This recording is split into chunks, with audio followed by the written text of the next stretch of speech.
We're so back. Yep. Always. How was your trip? Oh my god, Dad. Yeah, man. That was actually so good. Like it was super fun. A lot of just like, bro, I ate so much food. It was actually so good. Like I ate so much food. I spent like so much money on food. Everyone's like, "What'd you buy from Japan?" I was like, "Nothing, man. I bought like 4 meals a day. I was just eating really good food, good coffee. Oh, it was so fun in that sense.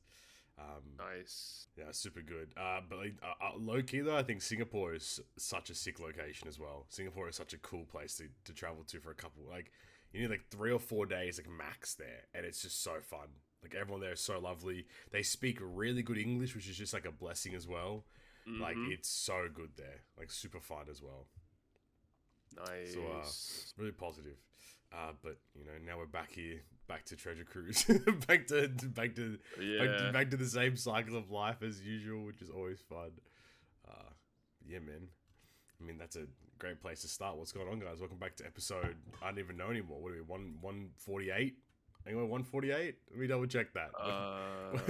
Where's something? 148. 148. A Great Perfect Podcast. My notes say 147, like a numpty. But we're back in action. I'm back. Everyone's back. Knight will be here a little later. He just had a couple family things pop up. He did message me. So fingers crossed that everything goes well for him. But the crew's back after a little bit of a break.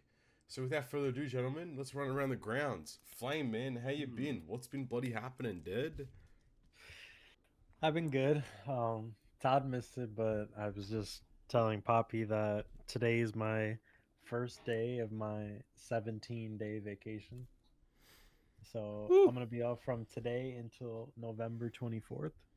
And then it gets into like the Christmas period. It's basically the Christmas period's basically a write-off anyway. So and like the week I come back to work is Thanksgiving in America. Okay, so it's a write-off. Holiday.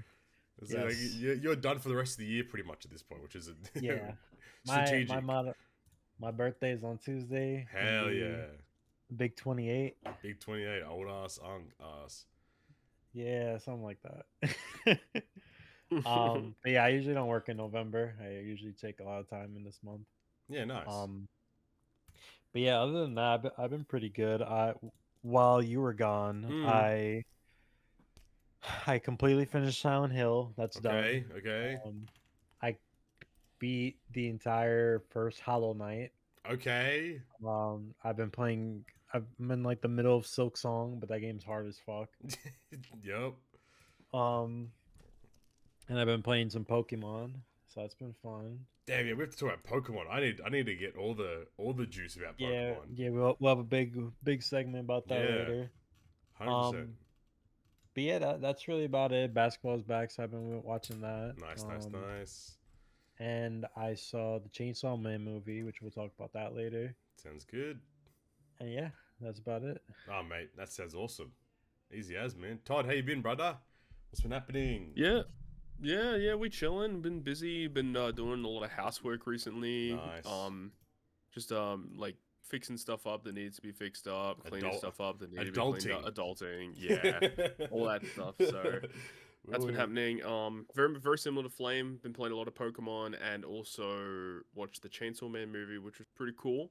Okay. I actually didn't watch the Demon Slayer movie. I mean, judging from what you guys told like last time, I don't think I'm gonna watch it.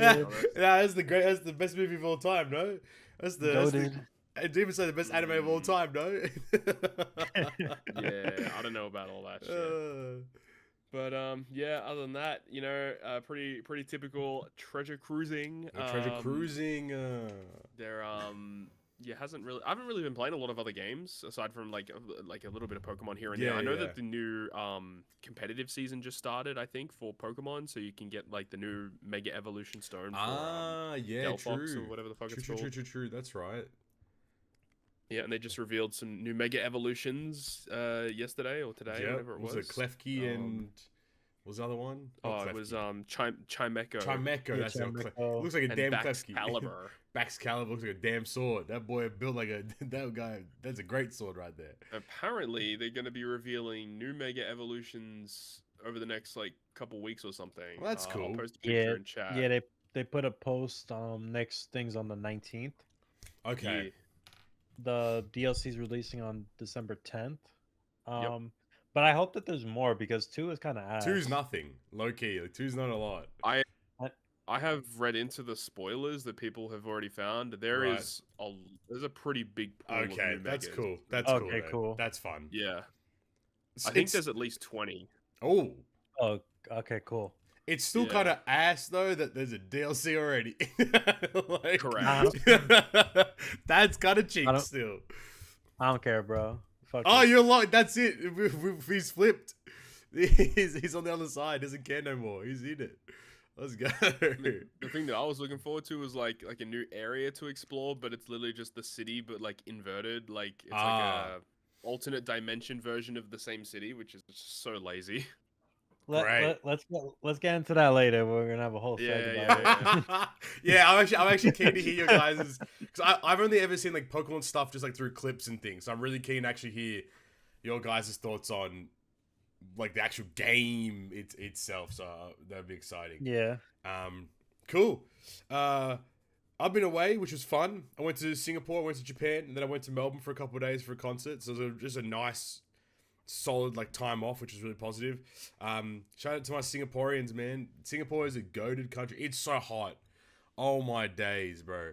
The humidity there is toxic. It's actually rude how humid it is there. Like closer to the equator and stuff. It's nuts though. You walk outside and you just go, you just get hit with this fucking like heat wave of just like thick air. You can feel it when you like walk around, and I already sweat heaps as it is to begin with. So when I'm walking, I'm just getting cooked, bro. So like you always have to like find your way into like a shopping center or a train station just to get into the aircon. But Singapore was so good, so much good food, so many like just lovely people, like a super fun like kind of place to go. So highly recommend people travel there if they can for sure. So I'm gonna turn to Wankafella for a second. Okay. Pause. 3 questions. Okay. Favorite thing you did, favorite thing you ate, and out of all the places, what was your favorite? Okay, so I also went to Japan. Japan's Japan. It's always gonna be fucking goated. So like shout out that. Okay. Favorite place so what was it? Favorite place, the favorite thing I did? Your favorite thing you did. I rented a bike in Singapore, which was like kind of sounds kind of lame, but like I realized, so like I'm from Canberra, and like I realized that one of my friends told me, he's like, Singapore is smaller than Canberra, which shocked me when I found that out. So like Singapore is like 700 square kilometers, I think it is, and Canberra's like 800. Mind you, Canberra's a den in comparison. Singapore's this metropolis built up city. Obviously, slave labor. There's a lot of political issues still, but you know, this is not the podcast for that. But like it is like a massively built up city, and like once I realized it was that small, I just said fuck it. I rented a bike and I was just whirling around the streets, just on the street. You just fucking biking? I was just biking around, shout out like fucking Pokemon Emerald or some shit, man. Like I was just literally I was just cycling up and down, and it just felt like kind of felt like really freeing. I don't know why. It was like it just felt so good. I had some AirPods in. I was just listening to music as I was like whirling around Singapore. That was probably like one of the coolest experiences. I think also like riding around at nighttime. Like they have like the gardens by the bay with these like big like flowers and light fixtures, and like riding around at nighttime, and like it's just cool because like it's a city where people are just always out and about doing stuff. So you never feel like it's you always feel like something's going on. People are having fun. Like so that was probably like the experience was like just you know like instead of always like getting an Uber or getting on the train, it was like sometimes like I'm just gonna ride a bike to the next location, and you know that was really fun. So that was probably the best experience. The best thing I ate, I had this it was like, again, Singapore's food is so, I'll do one for Singapore, one for Japan. But Singapore's food is so cheap. If you go to these like things, they're called like hawker centers or just hawkers. Yeah, and that's where I went when I went to Japan. That's all I did. It was just like this like just cheap eats. It's like, you know, Hainanese chicken rice, $3.50. And you're just like, damn. Here's a whole ass meal, $3.50. They got like a bunch of like these like places all like in one area. Legit, exactly. Yeah, it's It's so good. like 30, 40, 50 food stalls. They all serve different things, drinks, alcohol, coffee. Like it's just and like going there and just like picking up like one like dumplings from here, rice from here, skewers from there, and then just having like a feast for like the cost of a meal like back home. It was like so clear. And the one part is like a lot of them actually have Michelin stars. Like they're like recognized by like, the Michelin star system as well. So like I would go to a hawker and I would randomly stumble across like a massive line, and I was like, oh well, I'll join the line. I don't know what's going on, we'll see what happens. And then like as you like start getting closer to the actual store, you're like, oh shit, this place has been a 2 Michelin star restaurant since 2019 and has maintained it since then. And you're like, surely not. And then you walk up, you get some really crazy good duck noodle dish for $4.50, and I was like, damn, this is peak. So like, anything for the hawkers was so good. I mean, in Japan, ironically, the best meal I probably had was like pizza. I went to this pizza place in Yokohama because I watched a video from Paolo in Tokyo, and he made this video about like this pizza maker from Yokohama, and that guy had he went to Naples and was like trained to be a professional pizza maker there. Then he was like accredited and recognized by like the pizza Federation of Italy or some shit.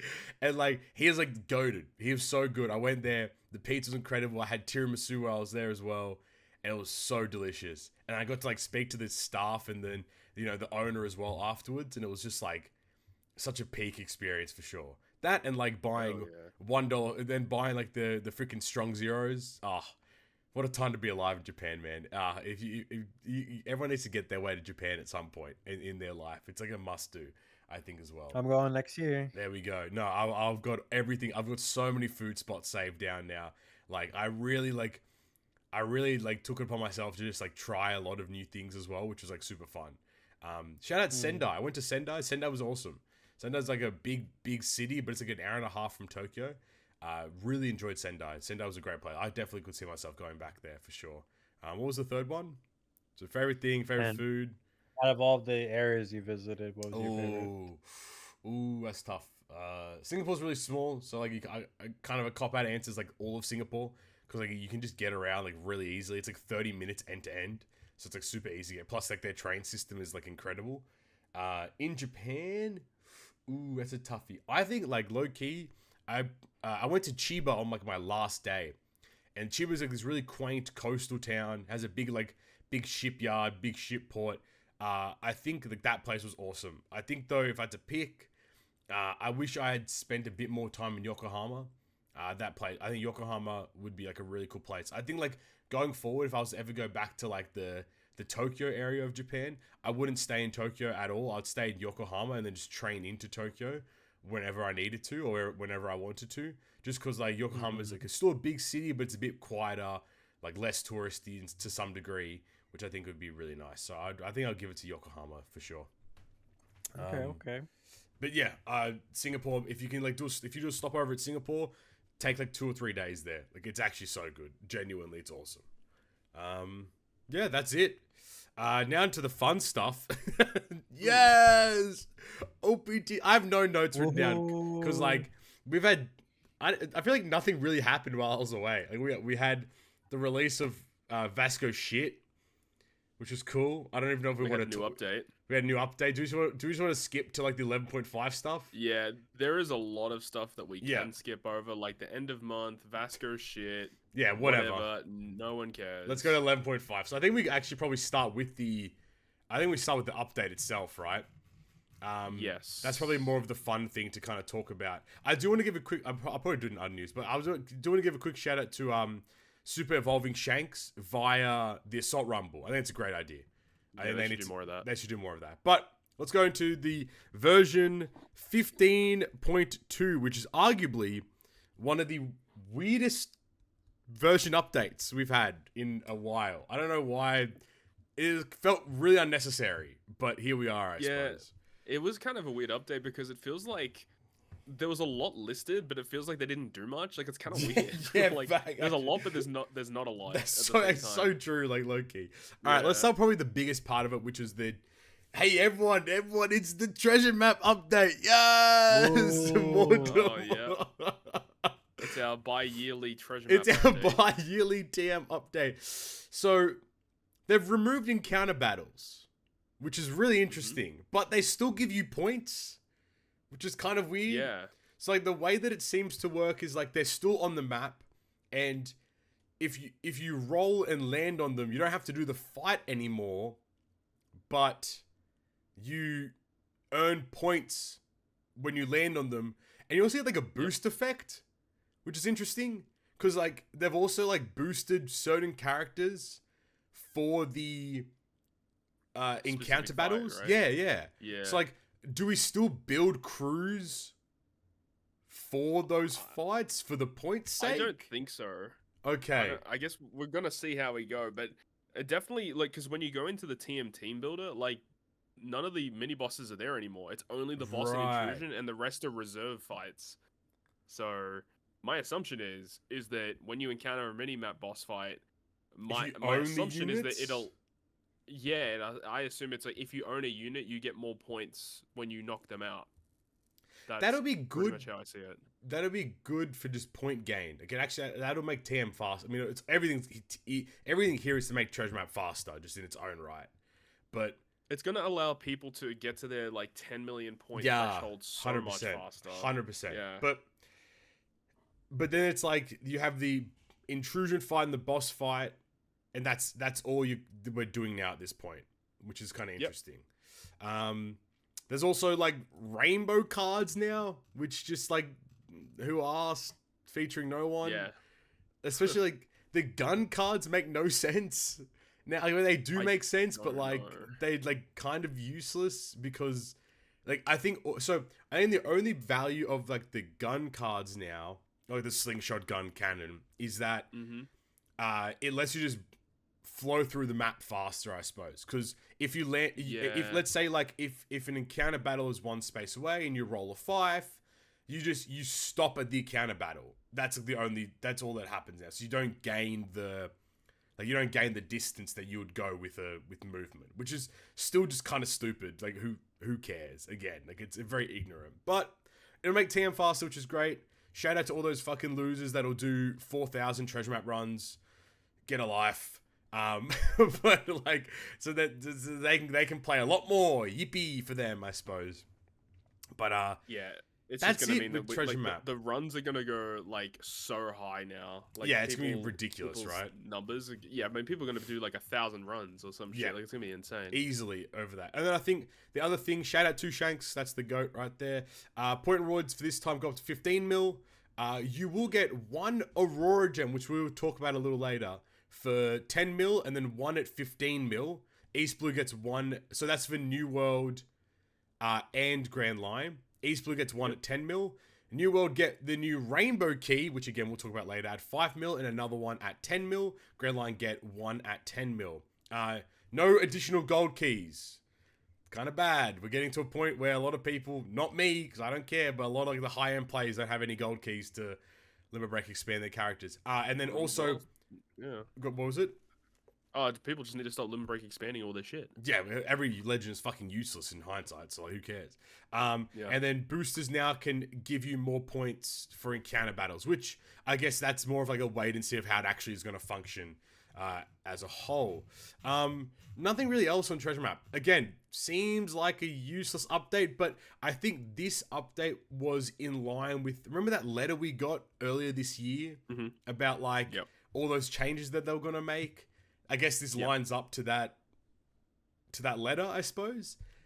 So a little bit. And I did mention that there is going to be another minor update in December, which will give us a couple of other additional tidbits. Like they said that they're going to update the auto power-up feature in December. Yep. So we'll see how that comes along.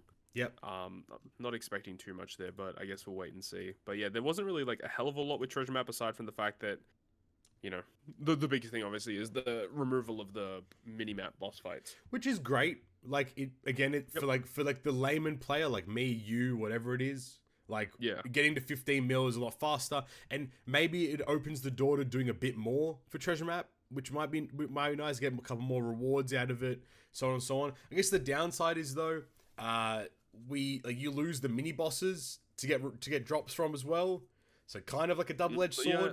So I didn't think about that. That's a good point. So, like, I don't know how that's going to be factored in. But then on the contrary, we are getting a lot more Limit Break materials from Treasure Map. So, like, it pseudo balances out, but I still think it's a bit of a weird change. Like, we're just, like, brain rotting all the game modes now to just try to simplify them to get people to actually play TM. Like, the whole point of Treasure Map was like you have six. Initially, it was like 5 teams actually, but you have 6 teams, and you go and you have to build these teams. All the characters have to be unique, and like it was kind of like that gateway between an early to mid game player. Now it's just like you need 2 teams, and probably like a lot of I reckon there'll be an opportunity to just build 1 team that clears both of them most likely as well. So like that's one part of it too. I don't know. Have you looked at? I know it's in game now. Have you looked at the fights? Is there anything that is there any kind of overlap between the fights of them, or how does it look? I haven't looked at the fights at all yet. Yeah, that's fine. I wouldn't be shocked if there was like heaps of overlap for people to be like 1 team, and then you can kind of clear both. I wouldn't be shocked. That would be kind of funny, actually. Yo, Flame, you asked for it, and you got it. Volume sliders have come into One Piece Treasure Cruise. Yeah. Dude. Fuck yeah, dude. That is fucking stupid. 11.5 years to add volume sliders is actually insane. Like, genuinely, like, so cooked. I don't even know. Who cares? Who asked the game? Yeah, that's crazy. Whatever. The cool part though is everyone at home to salute the Android back button. You've done us a great service. But we now have the Chopper Man batch reward claim, which is actually a really cool feature. It literally just claims everything at once, and you can kind of it'll like show you a list of what you've received and all the missions that you cleared as well. So it'll say you cleared like 10 missions, and it'll have like so on, and all the rewards you've received there, which is great because like for things like Blitz Battle, instead of us sitting there and spamming the back button or having to press OK 45 times, it now just says, boop, here's a batch, here's all your rewards at once, see you later, on to the next run, which is kind of cool. So shout out to that. Yep. That's a good addition for sure. We like that. Introducing step bonuses. Oh boy. Oh boy. Step bonuses. Go. So now for some for some Sugo Fests, certain steps will actually give you rewards. Additional stuff and things. So for the upcoming 11.5 anniversary, let's say on part 1, 5 multis gets you 5 Rainbow Tavern medals, 10 multis on the 10th multi, I should say, and on the 5th multi. On the 10th multi, you get a Rainbow Limit Break poster. Fucking who cares? Again. On the 15th, you get 5 more Tavern medals. On the 20th, you get an Aurora Gem. More on that very soon. On the 25th, you get 10 Tavern medals. And on the 30th, you get a Rainbow Sugo Rare Limit Break poster. So it's pretty obvious in the name. The rainbow posters are just a universal item to be used on any character. That's kind of cool. But having to do 30 fucking multis on part 1 for one of them is insane to begin with. Yeah, it's kind of cooked. And then on the other parts, so part 2 and part 3, respectively, you get on the first. It's pretty cool. In the first multi, you get 5 Rainbow Tavern medals. So I don't agree with saying this, but like it kind of is like instead of the initial multi being 50 gems or 50 units of currency, it's 45 because you get 5 medals back. I mean, it's whatever, I suppose. And on the 5th, you get 5 Rainbow Tavern RTMs. On the 10th, you get an int level limit break poster, a rare recruit one. On the 15th, you get 5 RTMs. On the 20th, you get 10 RTMs. On the 25th, you get 10 RTMs. And on the 30th, you get a legend int level limit break poster. I mean, the way that I kind of see it is like it's just more free shit for just doing pulls, and I get that they're just trying to incentivize people into doing these pulls. Yeah. I mean, it's fine. Like I'm kind of indifferent about it. I mean, I'm indifferent as well. I don't care. To be honest, I don't really understand why people would be mad about it because it's just free shit. Like the steps haven't changed. We're still getting the same steps. Yes. It's just that we now get additional stuff along the way. So overall, it is a net positive. I think that the stuff that they're giving us honestly could be better, but I mean, it's. I would prefer like discounted multis over getting like 5 Rainbow Tavern medals. Honestly. Yeah, I think the interesting part will be 20 multis on part 1 for an Aurora gem. So I think that's probably as good as the segue as we're going to get. We have a new currency in the game. Very quickly after the Rainbow Tavern Medal. There's a new currency in the game. I swear, if they have another one next year, I'm going to flip. Yeah. They need to stop 100%. Right now. So right now today. So there's the new Aurora gem. I'll read it verbatim. This item is required to recruit from the upcoming 5-step Sugo Fest, where powerful characters from the past appear at a higher rate than regular Sugo Fests. Aurora gems can be obtained through various events and the shop. Please check the in-game notice during the 5-step Sugo Fest for more details. Yeah, we don't actually have the full details of the banner in-game yet. I believe it goes live on the 11th or the 12th. Okay. So around that time period, we'll get the news in-game, and that will actually give us more info in regards to like what characters are actually pullable, and how this is going to work. Because all we know at this current point in time is that we can time travel to see it. It costs 10 Aurora gems to do 1 multi on the banner. There are 5 steps, and each step has like a high chance. It's like the first step's like 30% chance to get a red on any poster. Right. And then it's like 40%, and then like 50% for all posters or whatever, and it scales up. So it's interesting because the characters that they had featured on it were like Kizuna, Bonnie. Who else was it? It was Sabo from Treasure Map a couple months back. Okay. And then they had like Dex Garp, Int Figureland Garling. So they had like somewhat recent normal legends, but they also had Kizuna and TM. So it's like a mixture of everything. Yeah, right. Okay. But those were only just on the recommended. So those were the only ones we could see on the banner artwork itself. So we don't know what else is available. My assumption is it's going to have maybe characters within the past 6 months or something like that. Yeah. Potentially, we'll see. As long as they don't introduce new units locked behind Aurora gems, Toadski. that's the only thing I'm scared I have about. something fun for you. So, oh no. What everyone forgets to read is the detailed section of the update. There will be rare recruits in the future that will exclusively use Aurora gems for pulls. These rare recruits will not use rainbow gems, so there will be Aurora gem exclusive characters at some point in the future. I hate this shit. Because everyone, I said, I was like reading the detailed information, there'll be stuff, and some jabroni's like, it says past Sugar Fest. I was like, I'm actually, you piece of trash. Captain Smelly reads a lot. So the downside knowing that, 20 multis for 1 Aurora gem is fucking ass. Because, like, you need 50 of them if you want it to go all the way, right? Mm-hmm. So, like, getting 1 gem for doing 20 multis is an insano strategy.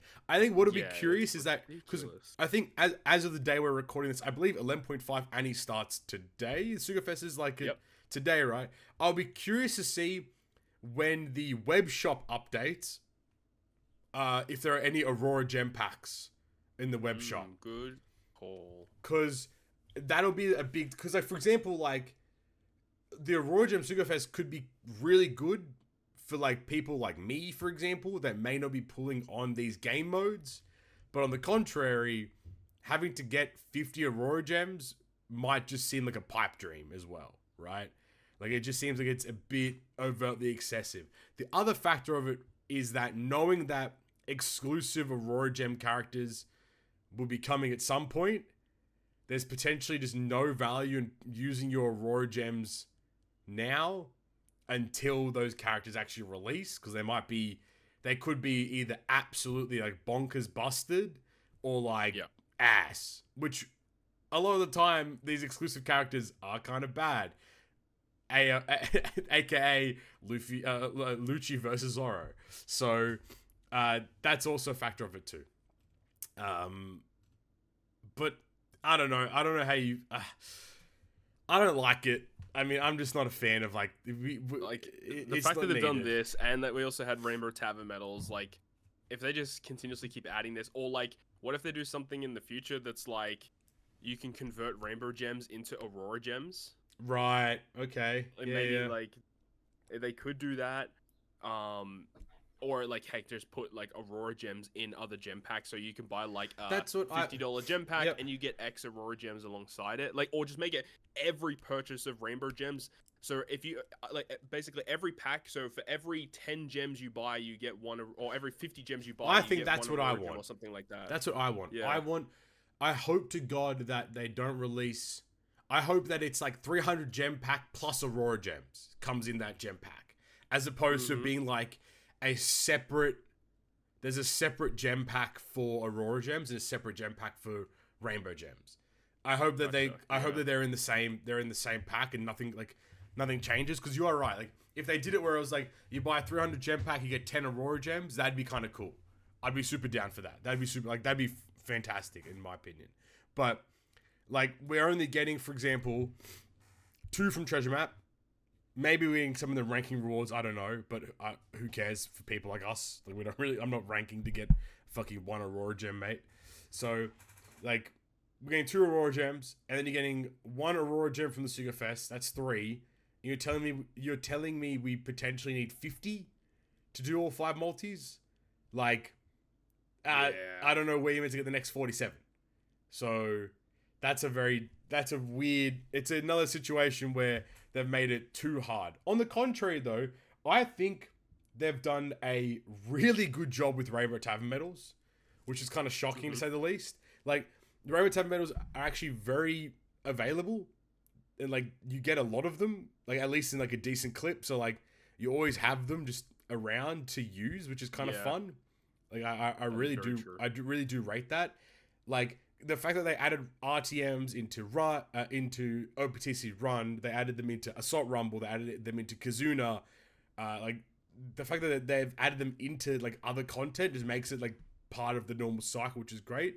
I don't think they'll do that with Aurora gems, but I kind of hope that they do, to make it at least like, I think you need to give out at least 10 per month minimum for these to be like any sort of valuable whatsoever. Especially if it's like these. We'll see, because we had them currently in Treasure Map. We know that we're going to get some. Yeah. And we don't know if they've added them to ranking rewards yet. Yeah, so they could be there as well. Yep. They may add them to Kizuna Clash, potentially. Yep. I mean, they could add them to the rewards from Grand Feast Sugar Fest rankings, potentially. There's a lot of places they could like randomly put them. Yeah, so that in a month period, you could acquire actually a decent amount of them. Yeah. And then you just hold them up until something big drops, I guess. Yeah, I think you save up your Aurora gems until like an exclusive character drops, and then hopefully the character gets guaranteed, though. It's only 5 multis. So you would think so, considering how rare this material is, they should be guaranteed. Hopefully, right? And even then, it's like, I'm only going to still use them on that character if that character is bursted.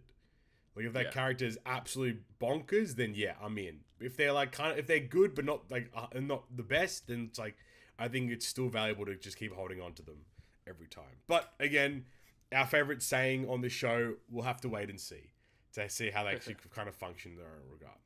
The last thing that they did with this update, which I just found so odd, Rumble stat limit break. What? Bro, who asked for that? Literally, who asked for So this? It's as it says on the tin, it's a limit break feature. Requires this new material called rainbow keys. Right now, you can only get these rainbow keys via Treasure Map. And I'm assuming ranking rewards as well would be my guess. And what it does is it actually just gives a crazy stat increase to your Rumble characters. Like a nut stat increase. Like, for example, I put it on... I haven't used them, but like the one for Zoro and Sanji Legend was 50% HP increase, 30% attack, 30% recovery, 20% defense, 30% speed increase, and then a 10% Rumble special CT decrease. So it means that Rumble Special goes faster. And they also get an added resistance as well. So for Zoro Sanji, they get reduced damage taken from fighter driven by 20%, and increased damage dealt to fighter driven by 20%. Which is kind of nuts in its own regard. It's a lot of just crazy stat boost. And the requirements in terms of materials aren't too much. The only actual big requirement that I'm actually noticing is the large limit break potions. You need 40 of them. for a Sugafest, which is I mean, if you're playing for a while, that's not going to be a problem. But the funny part about that is that they've removed limit break potions from dropping during treasure map, so people can't actually farm them up that much anymore. So a lot of new players actually have no large potions, which is kind of funny. Plus, you can't actually, there's no mini bosses anymore, so you can't actually get the limit break potions either. So it's a really weird update that they've as they've always done, the same way they removed cola from being a drop in content, and then they made cola like really required. They've done the same thing with large limit break potions, and now they've made them required. So, well done, Bandai, as always, right? Rumble limit break seems kind like it is a massive buff to units. And a lot of people keep asking the questions like, "Oh, what should I use my keys on?" I mean, at this current point in time, you should just save them for now. Yeah. But I mean, big versus units are going to be so good for it because it buffs both sides of the units. Very true. Like Luffy versus Kaido, I think is probably the most valuable character to use it on right now. Absolutely. But also, I mean, every character gets a buff out of it. I mean, like even people were saying, "Oh yeah, but the CT only gets buffed by like 2 seconds." That 2 seconds can really make a difference on top of the fact that they'll have higher stats, including more speed, so they can go higher up the order faster, and they can launch their special faster. Like, it is a big deal. Yep, absolutely. Plus, on top of that, you have units that buff CT. So now instead of having to charge 30 seconds, you're charging 28 seconds with CTs. I think it's kind of ignorant to imagine think like Christmas Uta or like Anniversary Cody on that strength team. Oh my lord! So I think the only caveat, so there's a new icon on the portrait of a character. There's like a sword and a gun kind of crossed over. So characters need to be level 120 to be able to actually put on this the, what do I call it? RSLB, Rumble Stat Limit Break. The other part is that I don't know if it's for Rumble Rare Recruits as well. I actually didn't check, but there's like a lot of the free to play units, they actually use the silver Rare Recruit keys to get their RSLB, which is kind of cool. Rumble Legends still use a key, right? And one key. Rumble Rare Recruits? Rumble Rare Recruits, I'm not sure. I haven't actually checked Rumble Rare Recruits in all honesty. But that's probably a good thing to check. Because that's probably the big one there. Or something. That's probably the big one there. Because so the only difference here as well is that the Anniversary exclusive and Super Sugafest exclusive characters require 2 keys. All other Legends only require 1 key. And then Rumble Rare Recruits are a gold key. A gold key. Whoa. Yep. Oh. Okay. Interesting. There you go. So, shout out everyone that doesn't have any gold keys. Fuck you. So, keep that in mind with everything. I just think there's no point in using your rainbow keys right now because we just don't know anything. Like we do know, but it's like there's no point in using it and then like, you know, some unit releasing for New Year's that is like the best legend in the game, and then the same cycle repeats, and it's like, oh, I should have kept my keys for this, and so on and so on. But it does seem like at bare minimum, every treasure map, well, not everyone actually, because this is 15 mil points, but every team you'll get a minimum of one rainbow key from the point rewards. So like, take it with a grain of salt, I suppose. That's the big stuff for 15.2. You are right. They're changing something to do with crew edit, where like after you like something, and then like they're changing something with PKA, where like you can see the crews that other people used in content, and then copy the crew, which is like kind of cool, but also like fucking who cares as well. Batch power up, which again is cool, but also like I think auto power up the current power up is fine as it is. So I don't know how much of a difference batch power up is really going to make. I'm not too sure. I don't know how they're going to upgrade it because I just hate having to like do pulls after a Sugarfest and then like waste like half an hour to an hour like upgrading feeding shit. Like sometimes it could just take way too long. So if they can speed up that process, I would be all for it. Like just the game can see how many materials I have if I click a button and say, hey, get me to level like 120, Yeah. feed tablets until it maxes out. Yeah. Like, I don't know how they do that, but yeah, stuff like that. Just to do it faster because it takes way too long. They'll say we're adding the batch claim ability for tournament missions. We already added that though, didn't we? So it's kind of weird. Yeah, I didn't really understand that.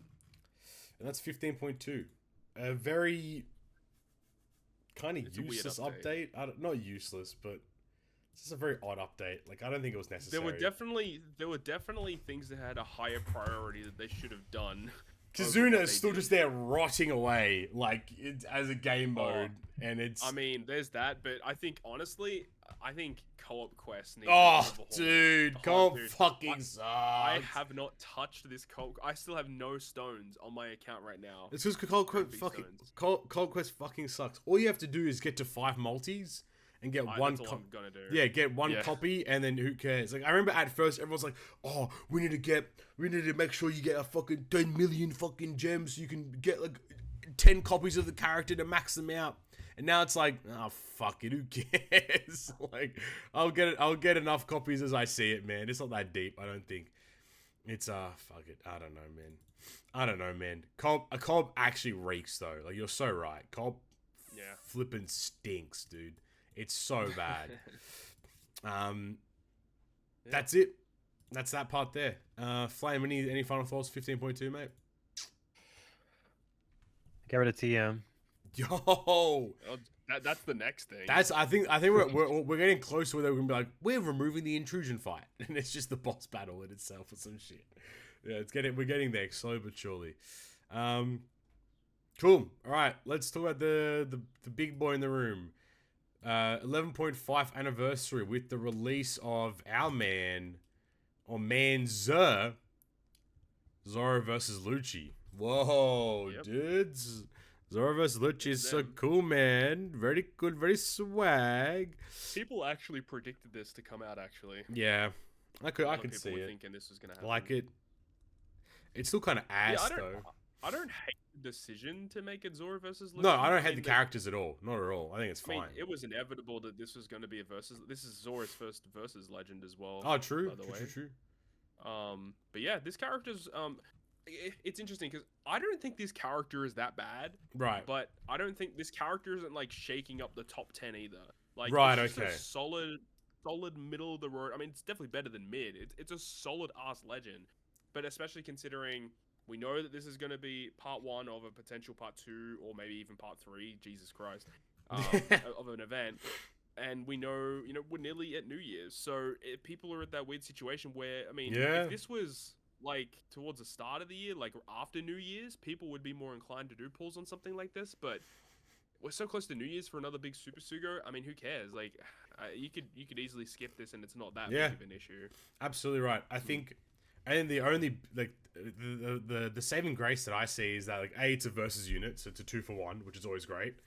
And I think the cool part is that they both have rush, which is just kind of like a breath of fresh air for once. They just have the same thing, which is cool.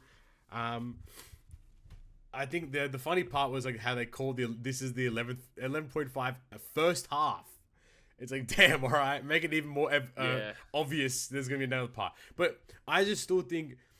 Like, the run of Sugo Fest we've had is actually, like, insane when you kind of think about it. Like, we went in from 11th anniversary into the random One Piece Day anniversary Sugo Fest. And then that pivoted into the 5 elders. So, like, 3 or 4, how was it? 3 banners back to back to back of Super Sugo Fest. And then now we're right back into an anniversary exclusive banner. Like, it just doesn't stop. Like, it's really just getting. And now they're like, oh, but Aurora Gems, guys, Aurora Gems. It's like, shut up, fuck up, talking to me. So it's really, I don't know. It's very tough though. Yeah, because if you think about it, right, we're gonna have maybe another anniversary exclusive coming up. One more, bare minimum. Year's, yeah. Yep. And then in late February we'll have another anniversary. Yep. And then in May we'll go into 12th annie, and the cycle just ever so repeats itself once again. So it's just a lot of stuff. And it's kind of interesting too because the One Piece anime is going to go on break at the start of the year. As well, Oh no! between January and Memories March, of Straw Hats V2. Please No, please no. Okay, let's break it down, man. What's happening with this guy, man? So you have Zoro, who is slasher and free spirit focused, and then you have Lucci being driven and cerebral focused. I don't know why Lucci. I don't think is that smart. I mean, It's like fucking dumbass. But fucking the leopard. whole theme of these guys is that they do give you a full board of slots at the start of the fight as a captain, so that's kind of cool. They also give you -3 to switches and -6 to verse gauge at the start, which is also kind of nice. They both have effect in the captain effect, which reduces a certain defensive effect whenever you activate. So, like for Zoro says, if you use a removal of blue shield, you remove an additional 2 turns, and then for Lucci, he removes an additional 2 turns of threshold removal in his captain. Yeah. So that could be kind of useful. I mean, they do it in their special, so even though it says 7 turns in their special, as a captain, it's 9. Yeah. The thing that's crazy about these units is their crewmate ability. Their crewmate abilities are so fucking cracked. I've never seen this before. Changes. So Zoro's crewmate ability just says whenever the enemy inflicts threshold on themselves, remove 6 turns of it. That's fucked. What? And then Lucci does it for Rainbow Shield. That's fucked up, dude. It's so insane. Like, what the hell? Okay. That's actually like really cool for like team building though. Because you just chuck him in the team just to remove it. That's insane. What the heck? And the good thing heck? about it is that their special is like generic, where you can use it and you always like find a benefit for it. Like, because both specials essentially do the same thing. They both are chain related, which can help basically most teams. They also inflict increased damage taken, which helps everyone. And then they also remove a defensive effect by a ton. If you fulfill a certain tag mechanic, you need to do that to get the chain effect from them. Yeah. And they also give you an additional utility. So like Zoro does blue shield and attack down, and then Lucci does threshold and paralysis. So great. They're both like pretty much the same unit, just slightly different, used in different teams. Yeah. Where, like, you got Lucci focusing on World Government CP0, CP9, and then Zoro focuses on Straw Hats. Yeah. And then their versus effect requires a ton of investment. You need 18 turns passed or 18 consumptions of Recovery Tandem 1 or Rainbow. Okay. Which is why they have an effect to generate a full board of slots in their crewmate ability at the start of the fight. Okay. In their captain effect as well. So in their captain, they actually give you 6 turns of versus gauge, full board of slots at the start of the fight, so that's an additional 6. Yep. And then their specials also reduce verse gauge by 4. Okay. So you get like 16 just at the start of the fight, including their special. So their versus is not very hard to get. Okay. Great. These I can see where you're coming from then. It's like these it does seem like these are very just like solid supporting act characters, but not like these I don't think these would be meta defining as expected, meta defining kind of legends that it's like they're shaking everything up. So probably not. Yeah. I do agree with you there. I don't know. Like, they look cool. I think the arts are great. All that kind of fun stuff. And they have rush. They do have rush. That is right. And it's pretty easy to activate. I mean, it's the first tap rush, one of those types of rushes. And the list of characters you need to have on the team is pretty substantial. Huge list. It's like absolutely. Any Straw Hat, any Worst Gen, any of the Cypher Pole units, as well as any of the fucking, what do you call them? The 5 Elders. Do they have the same rush? I mean, obviously they have the same rush, but it's not like weird. Remember for like Blackbeard versus Law, how it was like really weird, where like you'd want to use one of them on the first one, but then one of them on the last tap or whatever it was.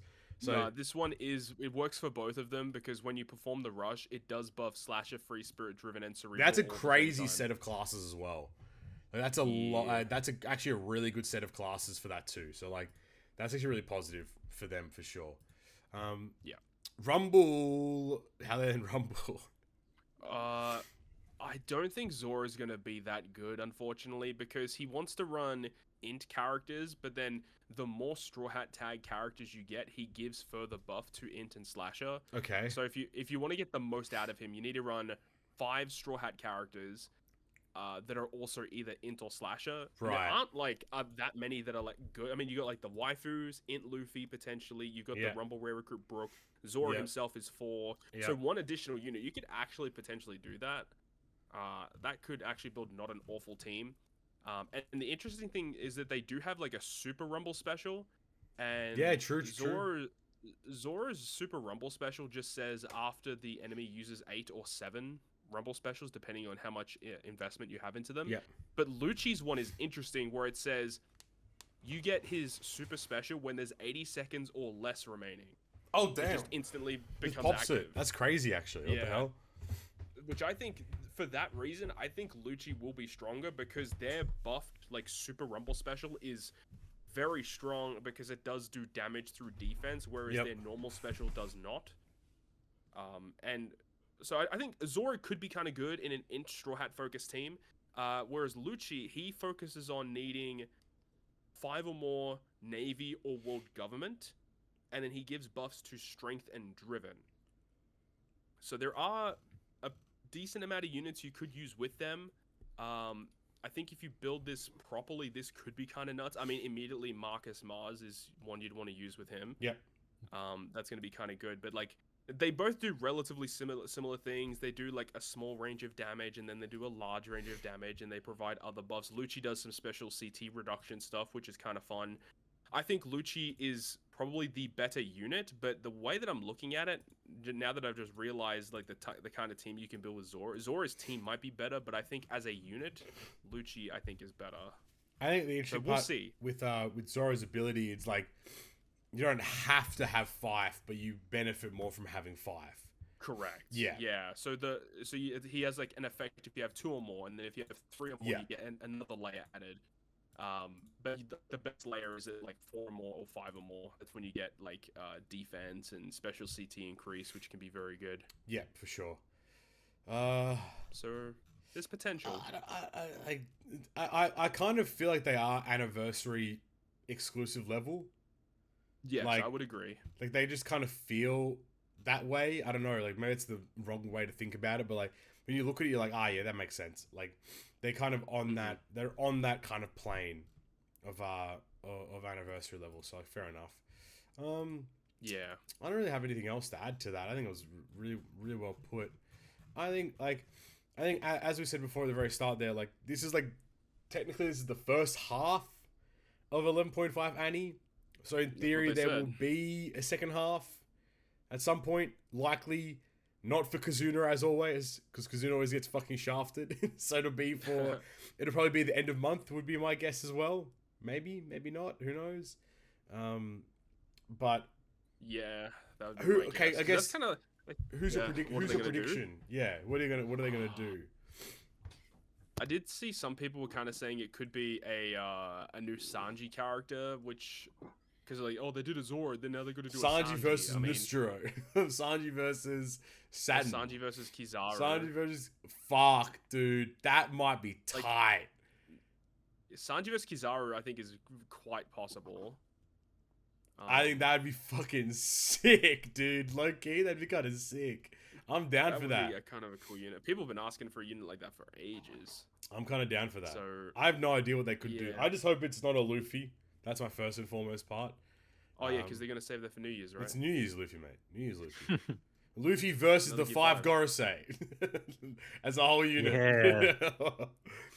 The first 1 versus 5 unit. They're going to do something like that. No, I think that's actually a really good shout. Sanji versus Kizaru could be crazy, in all honesty. That'd be so fun. Or a Sanji, like, holding the dead Vegapunk. Sanji versus Vegapunk. And he's dead. Maybe another Bonnie. Shut up, Dad. No, that's gonna be New Year's. That's New Year's actually. I think New Year's will be the you know what I'm saying? The whoop-a-doo, the shibba-da-ba. One of those ones. The Gabagoo. The Gabagoo. The hey Gabagoo. We did get a new body for co-op. Yes! New body for co-op. Jesus Christ. She's fucking ass. Because, I mean, even if she was good, it doesn't matter. Like, she could be the best unit in the game. She's gonna be irrelevant in like 2 weeks. So, like, who cares?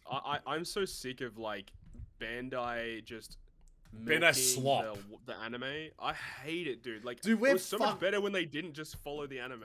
Dude, I've just like you've actually like ruined my day. Like I've realized how fucked Treasure Cruise is when we go on break again.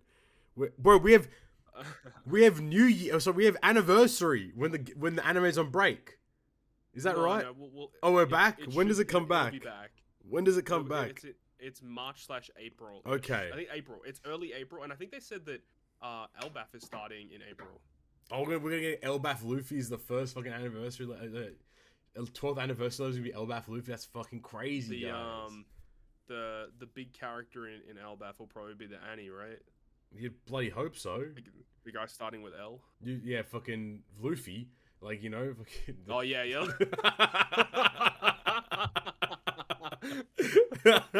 The guy starting with L is a great thing. Yeah, you're right. We're gonna get new Luffy. Yeah, new Luffy, baby. That's it. But yeah, look, like, I'm a bit concerned because last time when the anime was on break, Treasure Cruise was probably at the worst point it possibly has ever been at. So like, it's so brain dead because it's really not that fucking hard. Like when they were on the break and they did the rehash of all the Fishman Island stuff, and we got zero Fishman Island stuff during that time. It would have been the perfect time to do a rehash of Fishman Island. Give me another Hody, man. I want a Hody legend. I want a Hody. We still don't have Otohime in the game. We actually do not have. Mom is not in the game. Like not even as a support rare recruit. We don't have anything. This game is fucking ass, bro. Why are we still playing this shit, man? Good question. In all honesty, we love One Piece. That's why we should play it. But they just need to make a better game, and then GG. Fucking, I'm waiting one day. Well, they did. They had Fighting Path, but they wouldn't make it in English. No. And I'm fucking not learning Mandarin, so keep playing that shit. I'll tell you that much for free. But no, we'll see how we go. I do think that the 11.5 part 2. I can see it makes sense for it to be a Sanji versus unit of some kind. It'd be nice if that was the case. It should be at least. But who knows? They're probably gonna do another fucking Bonnie for all I know, mate. Like at this point, like Bonnie Kuma dual unit. Yes, frick yeah, dude. People have been asking for that too. Like a Bonnie and Luffy, Bonnie and Kuma together. Yeah, people have been wanting that, so it's possible. It's possible. Anything's possible at this point now. But are you gonna do some pulls? I don't want to, but part 3 looks kind of spicy. I think part 3 is the one for you, no? That's got some crazy shit for you. You need that Luffy Lucci, man. That's all you need, dude. And the 3-sword style Nami as well. Shit, true. So I think we got the free multi tonight at least. So I'll do that. Just get him on the free multi. Not hard, fella. Just do whatever you want, man. Easy. It's really not that difficult. Really not that difficult. I've done it before. Yeah, you've done it before. Do it again. Easy money. Yeah. Great. That's Treasure Cruise. Nothing else. You'd think, well, we've been away for like a month, and like we haven't talked about the game in like a month, and there's just nothing's going on, man. We love OPTC, but there's a lottery for the anniversary. I don't fucking know, man. It's the same dog shit every time. No one's gonna win unless some fucking jabroni who's got like his pilot level 100 is gonna get 1,000 gems. It's so dumb because they just label something as it's a half annie period event, but it's just like make it, exciting. I love that they have like the campaign banner in game, and it's just like login, whoa, and it's like Zoro's drawing lottery, whoa, and then that's it, and you're like campaign, big campaign going on. Remember like in the past how they used to have like campaigns, and like they'd have an exclusive banner for the campaign. And it'd be like certain things like, that was peak. That was peak Treasure Cruise, man. Remember when you could actually drop a video on the campaign? Yeah, you do a campaign news update. Being like, okay, this is what's happening. Oh, fucking Chopper Raid's coming back. Yeah, we're going to make some new teams. Yeah, freak yeah, dude, it's cool as. Now it's just like, the campaign. It's your login bonus. It's the Sugo Fest. It's the lottery draw. Whoa. Okay. Whoopee, I guess. I mean, even something stupid like a special event period for OPTC run and it's reskinned as Zoro or something. Yeah, man, that'd be fun. But the reality is that ain't never gonna happen. Zoro's enemies as you go through. Like that would be like something cool, something a little bit different, and have some different rewards in it too. Like at a bare minimum. At a bare minimum. Minimum. At a bare minimum. But nah, that's not gonna happen, mate. Keep dreaming, mate. Cool, man. Yeah. Anyway, what's been happening? Talk to me about Pokemon, gang. Poketo Monster. Poketo Monster だよね. Okay, real question, Flame. Who did you start with? For Alligator, of course. The GOAT, Yeah, Toadie. That's the way to go. I heard that over, I think it was like 80% of the play base chose Totodile. Fuck. That's not surprising at all. That's also crazy. Like, the number of people there is crazy. That's so many people, man. I mean, it's not surprising when the starter choices were like GOAT versus 2 duds. I mean, Tepig's kind of okay. I don't mind Embor. He's alright, but I mean, for Alligator's just that guy. I don't mind Chikorita, but Totodile and Cyndaquil are way better than him. Yeah, for sure. And I didn't like the Mega of Meganium either, to be honest. Yeah, just more necks. Pause. Oh, pause. Whoa. No pause, I guess. More neck. Okay. Talk to me about it. Overall, what's the game like? You want to go first? You want to go first, Todd? Oh yeah, you go, Flame. You tell us about it. So I actually haven't beat the game yet. I'm pretty close though. I'm about to be rank A. I think so. I'm almost there. But surprisingly for me at least, it's actually the most fun I've had on a Pokemon game in a while, considering the last 5 games I didn't even beat. The battle system at first, I don't know if I'm sure you've seen it, Poppy, but if you haven't, or if anyone else out there hasn't seen it, it's different. It's not turn based anymore. It's just kind of like, not what's the word for it? Like real time action or some shit like that. Yeah, it's like real time action. Like you just throw your Pokemon out and you can just like run around. You could actually dodge some of the Pokemon attacks. You yourself could die in battle, which that's kind of crazy. And in some of the fights against the rogue megas, they be popping off sometimes. Like they'll start sending some crazy shit at you. But the battle system is pretty cool. Eventually, it gets like really easy, and you just start one-shotting everything. Yeah, it does. But that was interesting. At first, I liked Lumios. Is Lumio City, right? Lumio City. Yeah. I do think it's a bit odd that you really can't go anywhere else other than the city. So, in my opinion, it gets a little bland. There's not really variety to it. I also personally don't like that there's really no like secondary option to moving around quickly other than taking the taxis. I don't know if there's anything post game that you get, but just kind of running around and rolling is kind of ass in my opinion. Like I think it'd be cool if like you could like ride one of your Pokemon. Side note about that: the original Pokemon X and Y, the way that you could get around faster in that game is you would eventually get rollerblades. Yep. And it's kind of like the bike in that game, and for some reason they just didn't bring it back. It would have been a perfect opportunity to bring it back, considering running around takes fucking forever. Yep. Yeah, I mean, fast traveling is nice, but like, I don't want to be doing that all the time. I really like. I'm so happy that they brought Mega Evolutions back because I think that's one of the good things that they've done in like recent age of Pokemon. For sure. The Rogue Megas are the Rogue like the introduction to the Rogue Megas is cool. Some of them are kind of ass, like like Starmie. Oh my god, just a fucking long legs. But there are some that are pretty cool that are interesting. There's still a couple I haven't seen. Okay. But I like that. The story is a bit interesting. Like it's not like fucking groundbreaking. Yeah. But it's interesting enough that I pay attention to it. I don't just blast through it. Yeah. Okay. I'll talk about this a little bit later because I'm sure Todd's gonna talk about it too. There's the shiny hunting in this game is like omega easy, right?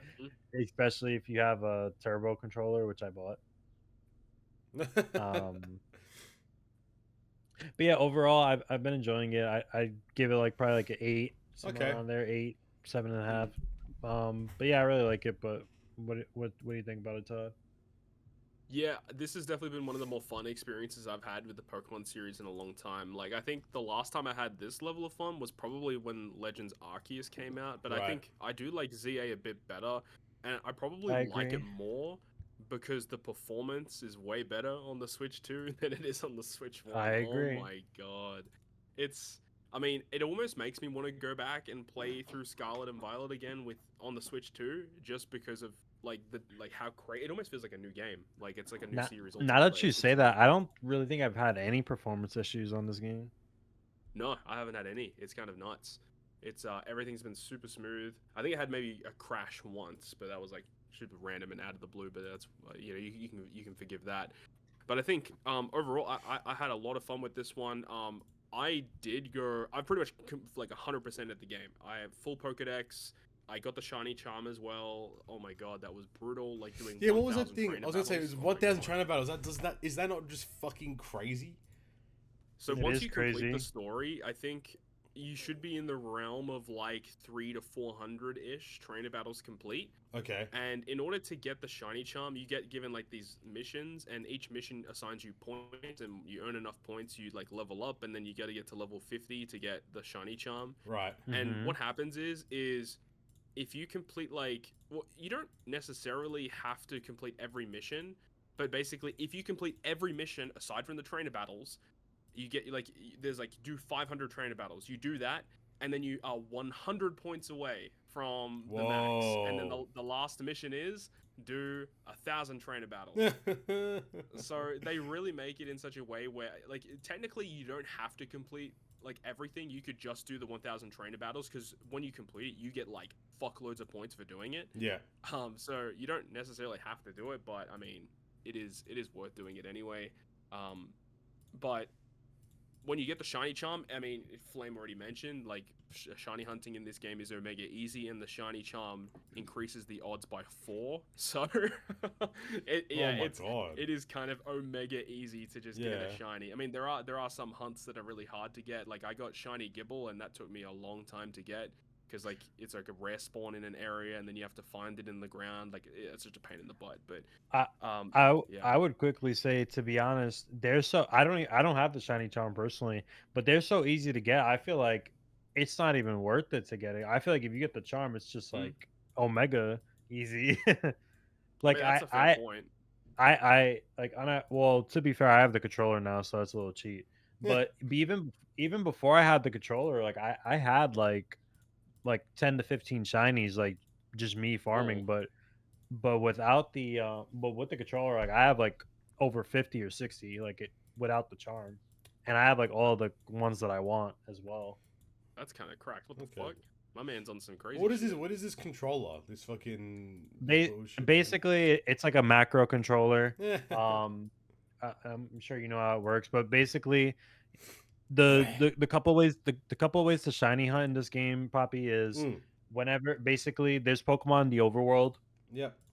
The way that the shiny re-rolls is if you just for the Pokemon to respawn or to reset, and they reset by either moving a certain distance from them or just like fast traveling and resetting the world, Yep. or changing it from day to night. Yep. But the thing about the shinies is there's some shit where basically you can have 10 of them in your game at the same time, Okay. and if it spawns, it doesn't leave unless you interact with it or it notices you and runs away. Ah. Okay. Um, if it goes past that 10 marker, whatever the first shiny Pokemon was, it overlaps that one and it just kind of, Right. Okay. goes on from there. Yeah. So basically, you can either a well, actually we didn't really talk about this, but in this game there's not really like grass like the other games where you Yeah. can find Pokemon and shit. They have these things called battle zones, which are just or wild zones, whatever they're called, Yeah. that are around the city, and each wild zone has like X amount of Pokemon, specific Pokemon. Right. Okay. So basically, what I was saying earlier, they found out that Pokemon can respawn up to 50 meters from wherever it is that you're standing. Yep. So basically, if you just keep fast traveling to specific wild zones from the entry point to 50 meters up, Yep. that's continuously resetting. So you just keep fast traveling, fast traveling, fast traveling, fast traveling, and eventually one of them's gonna roll to be a shiny. Oh, I see. Okay. The other option, which this is used for more of the, I guess, more interesting, more peculiar Pokemon. It's called basically the bench method because they're in like areas where you can't continuously fast travel to the wild zone. This is more of where the controller comes in handy because nobody's gonna want to do this all day. Basically, when you click on the bench, you have the option of just like hanging out with your Pokemon, or you can reset the time of the day. So you Okay. can switch it to nighttime or morning. Yep. When you reset it to night or morning, that also resets the Pokemon in that area from that 50-meter mark. With the Turbo controller, basically the one that I have, you just hold the button down, the controller vibrates, and whatever actions you do in that period of when it vibrates, it copies it. So you do whatever you're going to do, you press it again, and then basically I could just put the controller down and the controller will walk backwards and then just spam A to, go through yes, yes, yes, and then it'll stop, and then when the day resets, it'll, just continuously do it. So Damn. it'll just it just keeps resetting the day for me without me having to do it, which is, very time convenient for me. So I basically, like, I'll leave it on while I'm sleeping or I'm at work. And since the shiny Pokemon stay there, like I told you, when I come home, I just see like fucking 15 of them walking around, and you just catch them. Christ. But yeah, that's how that works. Fair enough. Yeah, the biggest thing is the fact that it saves the shinies in the overworld. Like that is so nuts. That's what allows it, really. Where, right, because they used to despawn. Yep. And now shinies just don't despawn. Like you could literally, like, you can spawn it in like zone 1, like leave, do something else for like hours, and then come back and it'll still be there. Yep. And another cool thing about them chilling and staying is whenever you see one, you just save the game. And if for some reason it runs away or just some other weird shit happens, if you just reload the game, it'll still be there when you load it back up. Mm-hmm. So it's kind of like baby mode. Yeah. Which for that I appreciate, because OG shiny hunting is fucking terrible. Ass. Oh yeah. That's your ass, bro. Okay, yeah. That's cool. What teams did you guys end up using to get through the game? You go first. I know Todd used his man Charchomp. Yeah, I'm gonna type it out because I forgot. Feraligatr, Garchomp, Charizard because I'm a normie. Twelazard. Those are like my main 3 that I would always. I got those. Oh yeah, I used Scolipede. Oh, sick! That's beast. Got a new Mega. And that's beast. He's fucking sick. Loved using Scolipede. Scollipede's dope. That's beast. I had Gengar on my final team for a while as Gengar's well. Gengar's cool. And then I had one more. I honestly can't remember it off the top of my head. I'll try and remember it. But yeah, that's what it was. That was my main team, really. What did you have, Flame? Well, I've been playing this game with my girlfriend, and that's also part of the reason why I'm not done with it. I see. So I've basically just been using like Pokemon that she likes. So I've been using Feraligatr. I've been using Slowpoke or Slowbro. Yeah, I've been Electros is cool, Todd. Diggersby. Diggersby no? Diggersby. Oh, I get it below. You let an enemy know. I've been using I think it's Banette. Banette, really? Yeah. Banette.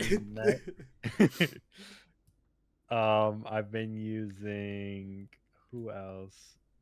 Sylveon. Sylveon's good. Who else? Well, to be honest, fuck that. The Pokemon that I like using,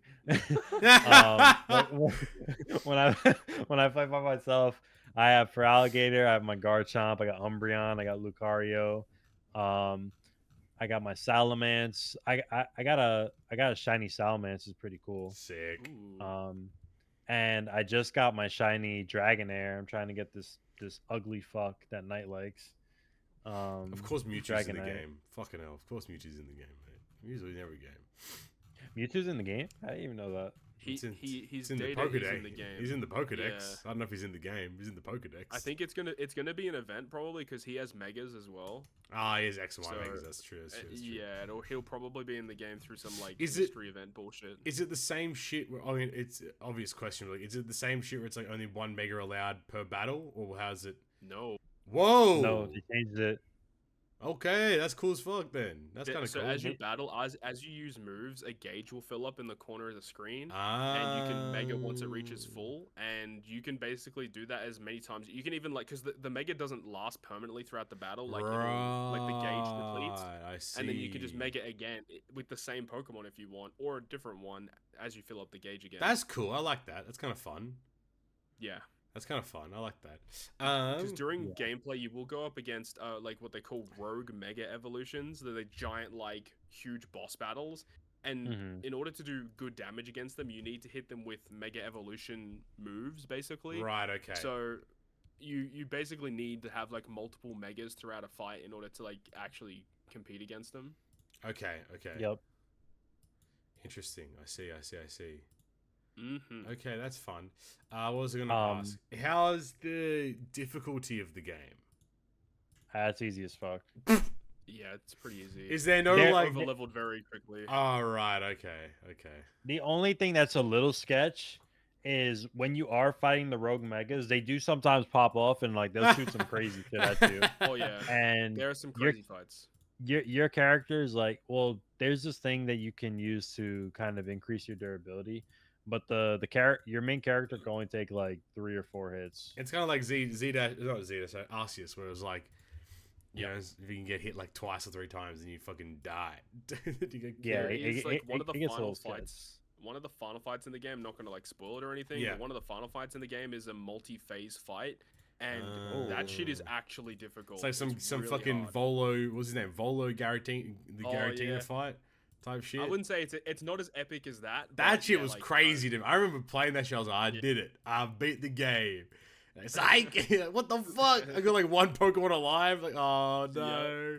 Yeah. That shit was so hard. That was cool as fuck. Okay, that's cool. That's fun. How do you guys see yourself playing it like much longer? Is something like you'll just keep playing every so often, or what's the current vibe with it? I suppose. Well, me and my girlfriend still have to beat this, but once I beat this, I'll probably mess around with it for a little bit, but I'm gonna try to get off of it as soon as possible because that DLC is coming out pretty soon. Yeah. It comes out I think the 10th. 10th, yeah. So I want to take a little break before that gets back on, and then I'll play that. I'll play that when it comes out. Isn't that really quick for a Pokemon DLC to be coming out as well? It is. Yeah. I think a lot of people were predicting it was going to be like February next year. Right. But they've pushed it forward, or this was the plan all along. I don't really know. But I don't really see myself playing the game all that much, to be honest. Like, now that I've completed the game, I've already put like 80 hours into the game or something. Like, I put some stupid hours into it. So I'm kind of done with it. I've completed everything. I mean, when the DLC drops, I'll play it. I've shiny hunted basically all of the Pokemon that I want. Yeah. So there's not really much left for me. But when the DLC drops, we'll see what happens. Hopefully there's some more stuff to do. We'll see, I guess. Very cool. I was going to pivot into the Chainsaw Man movie, since you both seen that as well. What was the vibe with that film? First question, Todd, do you read the Chainsaw Man manga, or did you know about that part? I have read all of the Chainsaw Man manga up until like when it phased into like the second. Yeah, and that's where you should stop. I guess that's a great place to stop. Yeah. Right now the manga is fucking ass, in my opinion. That's what I've heard. It's not good. To be fair, don't give it credit. No. The first half of the second part is really good. Right now, it makes I don't even know what's going on. I've actually lost track. Like, what's the purpose of the story, man? I don't even know what's the plot. What is the plot? I haven't lost it. I think it lost itself. What's going on in that shit? Bro, my man's trying to fuck, I guess. I don't know. It literally, it's turned into a story of like, combating fucking your self-worth with beating your dick. That's what Chainsaw Man actually is in a nutshell, which is crazy to think about. But alas, tell me about the movie. What was the movie like? Movie was fucking awesome. Okay, that's good to hear. It was pretty sick. I read the chain. Well, I read a little bit more than Todd, but I read it a while back, so like I knew what happened, but I didn't have like an exact memory of it. But after the movie, I went back and like I flipped through some of the pages, just took a look. They actually adapted it like 1-to-1, like they did everything. Okay. The arc is relatively short, like it's like maybe 15 chapters or less. The music was fucking amazing. I love the main theme. I didn't hear it before the movie, which I was really happy about. They really did a great job with the animation and the pacing. I feel like if it was like, a couple episode series, it would have been way worse. And not even just like the battles, like just talking animations, them walking around, character gestures, like just it being a movie made it look so much better and more like alive. So I was really happy to see that. I completely agree with that. Yeah, because the first half of the movie is essentially all set up and like just like introducing the character and just basically building the relationship between Rize and Denji. Yep. And if they did that over a bunch of episodes, holy shit, that would be so boring. Fucking hell. Yeah. Holy hey, it sounds like the Demon Slayer movie. Wait a minute, hold on. So yeah, getting to see like that whole like couple of dates and everything all in like one little setting was really good, like Todd was saying. And then obviously, do you know what happens, Poppy? Do you care? Yeah, I've read the whole thing. Yeah, I know the whole thing. Okay. Spoilers for those that haven't. Spoilers.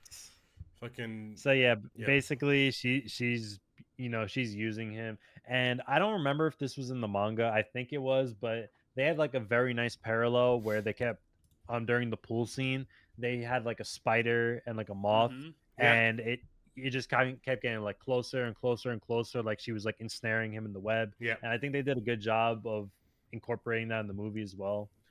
But yeah, basically after it's revealed, that she's like just using him to get the Chainsaw Man heart, it really popped the fuck off. Like they went really insane on that fight. Like I remember I liked the fight, but I didn't remember it being that crazy. I don't know how you felt about that, Todd, but I really liked the fight. Yeah, it was pretty cool. Although I feel like I don't like, it's been a while since I read it, but it feels like Denji was literally just getting smacked around the whole time. Like Denji actually didn't really do much in the fights, to be honest. He did until towards the end, I guess. But yeah, he didn't really do much. That's he about was getting slapped around the whole That's time. about the whole manga in the second course. Genuinely. Yeah. That guy's ass. It was really cool. It was animated like really well. Even like the scenes with I don't remember the fucking names, but Angel and the other with Angel and Akihiko. Yeah, those were good scenes as well. Yeah, that was great.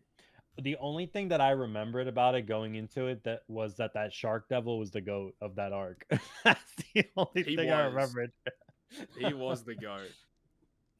I mean, Denji would have died. 100%. Oh yeah, he would have died like 10 times over. Yep. I really this is like really random, but when I watched it, I remembered it. I like the parallel that they used where Rize asked Denji like, does he prefer? I think it's like the city or the country mouse or something like that. And then Makima comes back in the end, and she's like, I prefer the country mouse. And that's where she just like fucking blasts her. I remember I actually really liked that part in the manga. I was confused when I was watching it because I think I was mixing it up with a different fight. Because I remember I could have swore I remember Power coming to the fight, and she like lands on a car with her like blood hammer. But I think that's a different fight. And I was like so confused like towards the end of the movie. I'm like, yo, they cut some shit out. Yeah, no, Power is just like not even here at all. I mean, she's like a couple scenes, that's it. Yeah, she's just trolling in the movie basically. Yeah. But yeah, since that movie is like, way more story and shit, unlike the Demon Slayer movie, which is just like straight fights and backstory spamming. Yep. I thought it was much better. I thought it was way better paced. I like the music better personally, even though the Demon Slayer movie had two of my favorite Japanese artists. Um, people glaze the Demon Slayer animation just because it's ufotable, which I understand, but isn't Mop on a generational run right now? Like, fuck me, mate. I think the fight scenes in that Chainsaw Man movie were better than the Demon Slayer movie, in my opinion. That shit was god tier. Like, they were doing some insane sequences with Rize. I could believe it. And the way that they just like took advantage of her devil ability with the explosions, like they really went crazy with it. Yeah, beautiful. But yeah, movie. I really liked it. I would say I would love to see the rest of the series, or just more series in general in movies, but it would take away from us getting to see them sooner. I'm gonna stop with this fucking movie shit, man. I'm gonna tell you what, movies gotta go. Movies gotta go. Jujutsu Kaisen, are they doing movies? They're doing movies too, man. Jujutsu Kaisen's doing a movie, but it's just the like premiere of season 3. It's like the first couple of episodes. Oh, so right, okay. I don't know if it's gonna have like movie enhancements, or are they just playing the regular episodes in the movie. That shit's still gonna be ass. Let's be honest with ourselves here. Well, not yet, but it's gonna get ass. We need to stop with the films, man. We need to stop with the films, man. Nah, low key though, it would be fire, and I would definitely love to watch it if they did an entire Rocks flashback movie. That's what I'm saying. Give me the whole of God Valley give me the whole of God Valley you all read the new chapter? That shit was fucking gas. Oh my god, it was so good. Otter is the new chapter, like the last like fucking 20. Otter is so deep in his bag right now. I don't think he can get out. Like, that motherfucker is cooking. He's doing some crazy shit, man. My days. This is also this is Loki's flashback, by the way. Yeah, it's 3 minutes, by the way. 3 minutes is what he said. Remember? He's like, do you guys have 3 minutes to talk about this? Yeah, man. 30 chapters later. Oh, yeah. Anyway. No, Otter is so easy back. I would love to say that, though. I guess like that kind of puts us into a good spot there. What are your guys' thoughts on the One Piece break? And then like leading into this more changes. Seasonal seasonal-esque kind of approach. You want to go first? I'm just saying that I think it's probably for the best, because we're going to get high quality episodes that apparently are going to one for one supposedly, chapters. Yeah. And if that is the case, then I'm all for it, because I'm sick of watching like, giant ass characters like step forward like with the big like sound effect for like half an episode. It takes people so long to do shit. Yeah. So I'm all for it, despite the fact there's going to be a lot of breaks and people are going to hate it. It's just we're going to savor these episodes so much more when they drop. I kind of have mixed feelings about it. The first thing I kind of feel weird about, which for right now it's good, is apparently the next coming episodes of Egghead, up until when they take their break, they're trying to push the pace. So these episodes are going to be like, they said like maybe 2 chapters or like 1.5, which that's really good. That's how all the episodes should be, in my opinion. So that's really cool.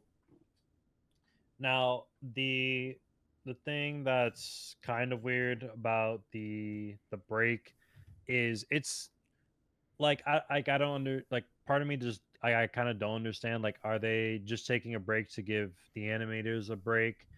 Is the break actually going to enhance the episodes? Like, I know that they said that it's going to be 1-to-1. But some of the episodes are already like that. Some of the episodes are less than a chapter. Some of the episodes are a little bit more than a chapter. Yeah. Is the actual pacing going to be better? Is it going to be worse? Is the animation going to be overall better? Are they going to work on the soundtrack? it's like I don't know what the purpose of this is for, which is my big concern. I did see that there was a tweet. I don't know. I mean, that's obviously about like the voice actors have wrapped up Egghead already. Like all their lines of it, everything's been recorded for Egghead now. It's done, which is kind of crazy to think about. Yeah, but like, we are nearly done. It's like that's cooked, right? To think about it, but like, yeah, no, I think it's a really good like thought process, right? It's like, yeah, that's a fair points. I actually don't know. Like 26 episodes a year just means what one a fortnight as opposed to one a week on average. On average, yeah, correct. Well, so I think we don't get like we don't get 52 episodes a year, but like we get. I think it's in the 30s or something. I think it's around right, like okay. In mid-30s or something. I think we get every year on average.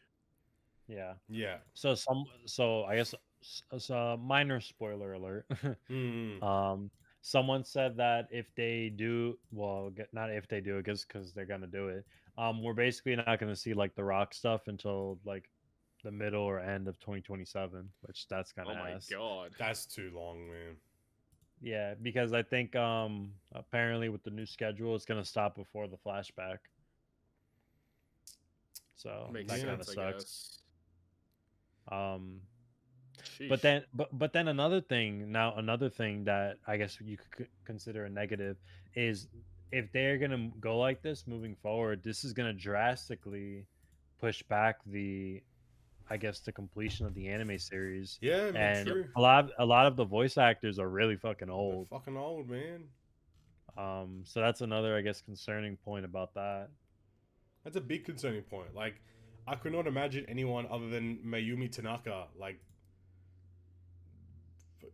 voicing Luffy, they replaced Frankie. It's fine. And they replaced, and they did Sabo and Dragon.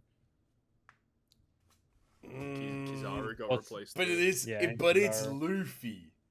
Like, yeah, Luffy's a big one. You know what I'm saying? If they ever did Luffy, that would be so fucking weird. Like, like I've had the same voice of Luffy in my head for 25 years. Right. Like, that's like if they did Goku. Yeah, man. Like, that's crazy when you think about it, no? Like, yeah, man. It's tough. It's tough. So yeah, like I said, I don't know, like I gotta see when it comes out. Like, is it gonna be like the 1-to-1 adaptation, but the episode in general overall is gonna be way better quality, or is it just because everything that's about to happen is so fucking crazy that these people need a break? Like, that's my question. Good points. Yeah, we don't have a lot of info. We don't have the insight. Well, we don't know what's going on behind but closed doors. I think what you've said actually has made me think a lot, because it's like on the surface, this is a really good thing, but is it actually a really good thing, or is this actually just gonna make it take a lot longer to get through One Piece, like to adapt it and stuff Because, like, let's just say, like, hypothetically, like, oh shit, okay, we're going seasonal, 12 episodes, cool. Was it going to be like JJK and like these other shows where they're actually like bombing chapters in like one episode? Like, yeah, that would be fucking awesome. But they're not going to do that. Yeah, no, with good animation too. Like, no, unfortunately, we're not going to get that. I think you hit the nail on the head, though. Like, I think it is. Yeah, like, there's a lot to think about, right? Like, what's going to be like? I think, to be honest, it's probably just to give these people a break. That's what I think it is. Yeah, 100%. 100 million %, right? 100 million %. Which, I mean, I don't have a problem with that. No, not at all. Absolutely not. I just don't like them kind of like masking it, like, oh shit, like we're making it better. Haha. It's true. No, you're so right, man. Like, it's yeah, man, it's tough. I don't know. I think it's tough to think about, because, like, who knows what the case is going to be at the end of the day, right? So hopefully, fingers crossed. Fingers crossed, it's a good thing. Fingers crossed, but the reality is we don't again. It's our favorite saying of we'll have to wait and see of what's going to be, right? So. Yeah. In other news, GTA 6 is delayed. Oh, yeah, that'd be the last we're talking about today, man. What the fuck's going on with that? That shit's never coming out. That game's never coming out. 100%. 100%. That game will never see the light of day, I don't think. Well, I mean, I guess, I mean, if it's being delayed, I mean, I guess in hindsight they're making it better. I hope. Sure, yeah. In theory, yeah. It's coming out holiday season now. It's basically coming out like this time next year, pretty much. Yeah, this time next year, basically. Yeah. Which I don't have a problem with because I'll probably be on vacation. Yep. But man, that kind of sucks, man. That's a lot of months. That's a lot of months difference though. That's another 6 more months of development time, half a year extra of development time from May into November. Like that's a lot of additional time that they've added on to their development cycle. So you have to really kind of beg the question of like, what's caused the delay? Like and then I guess it comes to the other point of like, what's the benefit of the delay? Like, is it actually going to get to a point where like the game is made better now because of the delay itself? Or listen, I would much rather them push the game back than to drop it like Cyberpunk. Oh, fucking! I mean, that's fair. No, that's fair. And the only thing, I don't know if you guys played GTA 5 on release or remember, but when GTA 5 came out, the online was just like so broken that they had to like completely shut it down for like 2 or 3 weeks. That's crazy. So yeah, we cannot have that again. That would be the worst thing of all time. I guess I'm curious to see how this, like, what the delay actually kind of brings. Yeah, to the actual game release for sure. Like, I don't know. I just think it's a lot of time. Like, in terms of like project planning and stuff, like surely you should be able to foresee this a lot earlier on. You know, in hindsight. Not only that, GTA 5 came out like 13 years ago. Yeah, they've had a lot of time to kind of. I think the issue always happens when, like, I think that game companies should not put a release date on something until they know for certain. Yeah, I agree. Fair. Like the release that they put on GTA was so far ahead of time. Like I think that's the same. That's the same thing with movies. Like with movies, like with the Avatar movies, they're like, "Oh yeah, next one's coming out in 2031 and 2035." Like, what the fuck? Like, we don't need to know that. I don't care the next one at this point now. Like, it's too far ahead of time. There are reasons why dates are put on things, mainly because of like stakeholders and stuff. Like they need shit to come out at certain times to actually earn money for the company. But I feel like Rockstar, because you guys are talking about GTA right now, right? Yeah, of course. So I feel like Rockstar can kind of do whatever the fuck they want. Yep.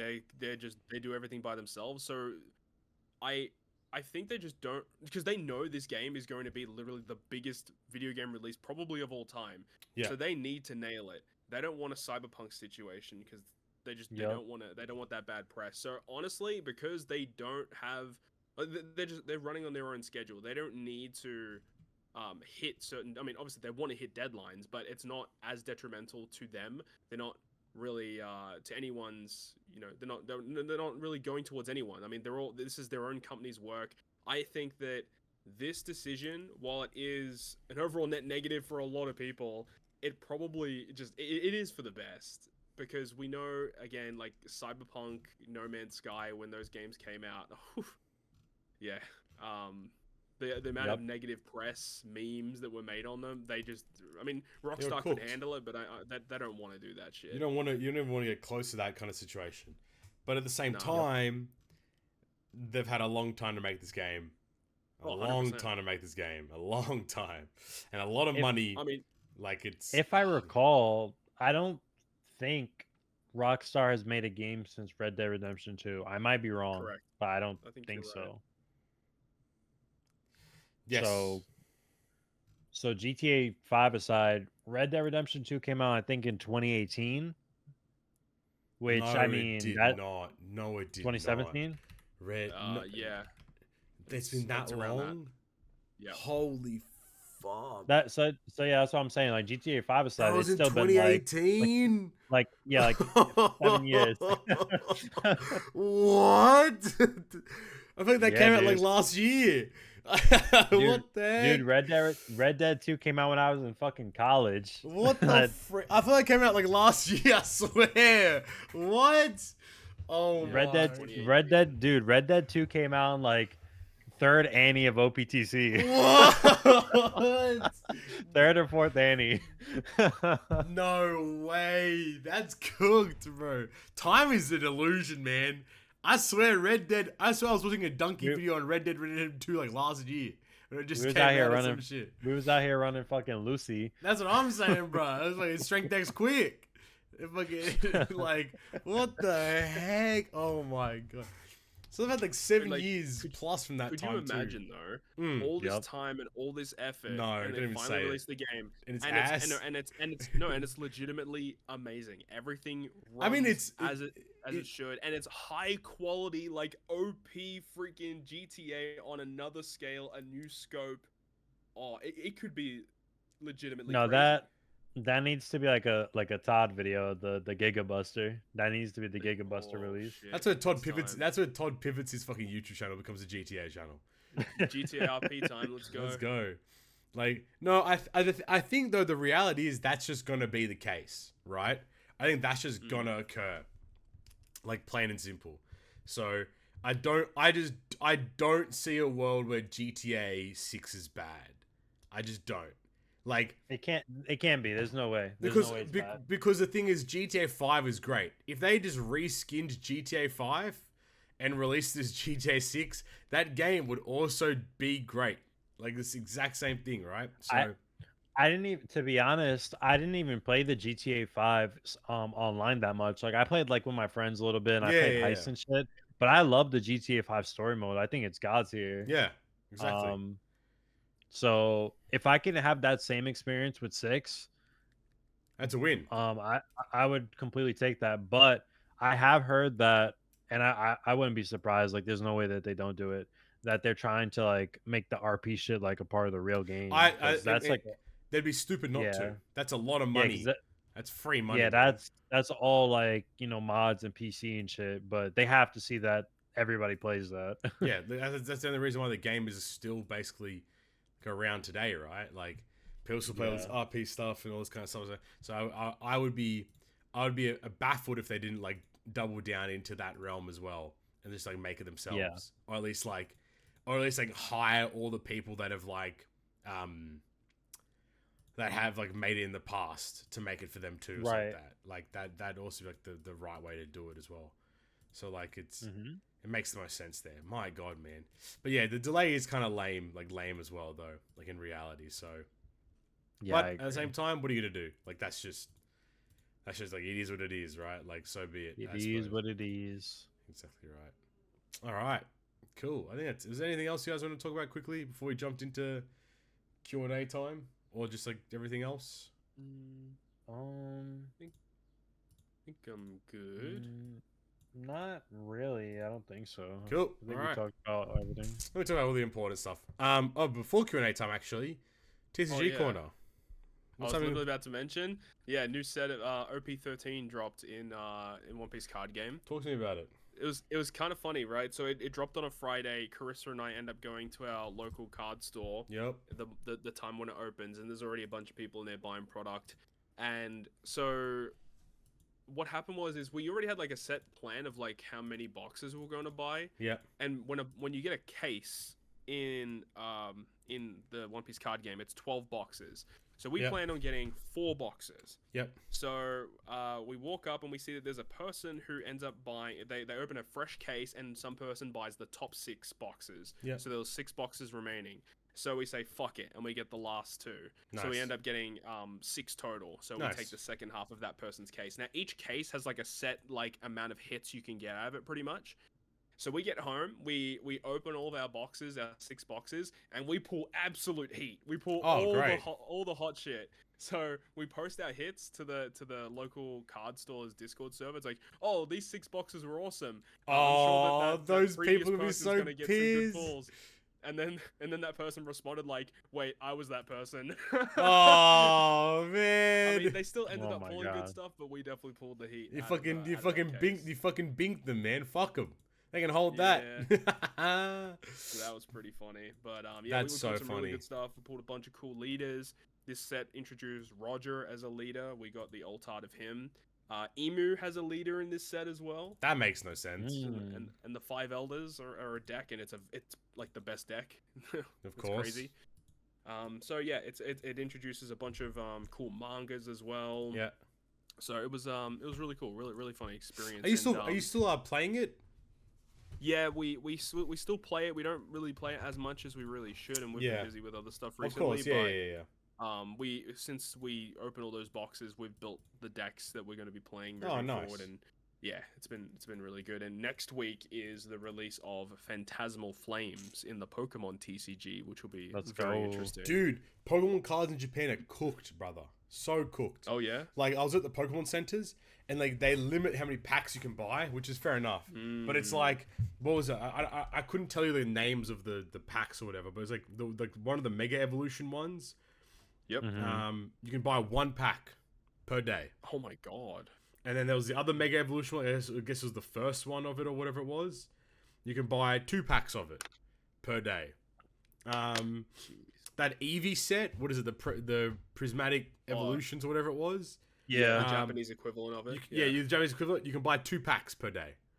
And then like some other stuff you can buy 10 packs max of a set for the older ones. I think based on like how hard it is to get product, I think honestly the best thing to do is to just buy the singles. Legit. Like, legit. The consoles are crazy in Japan. The consoles are nuts in Japan. They had some really cool stuff. Like there was a lot of like you get a lot of like what do they call it? The ARs, ARs, the full art kind of cards, but it's like not the rare ones. You know what I'm talking about? Like they have a lot of those. Like they have a lot of like bargain bin ones. I didn't get anything, but they have a lot of like bargain bin ones where it's like like 100 yen, 200 yen. It's like $1 or $2. You can get like a bunch of different just kinds of like ARs and all that kind of stuff. So like you can still find a lot of things. I'm sure that there are probably a lot of like secret like value cards that people don't really realize or whatever hidden around there, but that's above my scope. But yeah, man, Pokemon Center was cooked.